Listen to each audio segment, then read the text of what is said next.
Good afternoon, sir. This is my midterm laboratory exam. IDOR vulnerability. Identify parameters in URL. Modify parameter. Demonstrate. Proceed tayo. Ito. Go natin. Fast forward. Yan po. Account history. 800,000 corporate. Yan. Kikita po natin. Then, papalitan ko lang po ng account, halimbawa 5. Yan. Tapos, forward ko.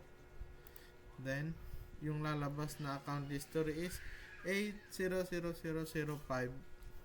nang hindi umano sa URL. 800,000 pa din yung sa URL. Then,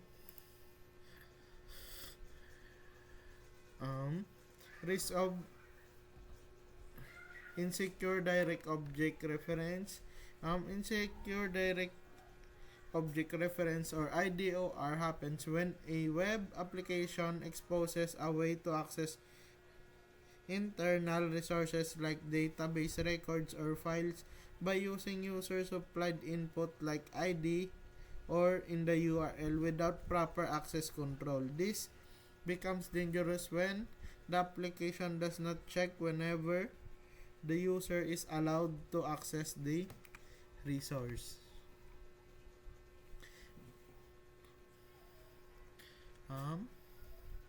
Discuss how authorization check can prevent IDOR attacks. To prevent IDOR attack, authorization check must be added whenever sensitive resources are accessed. This check ensures that the user has a proper rights or access or modify the resource they're requesting. That's all. Thank you.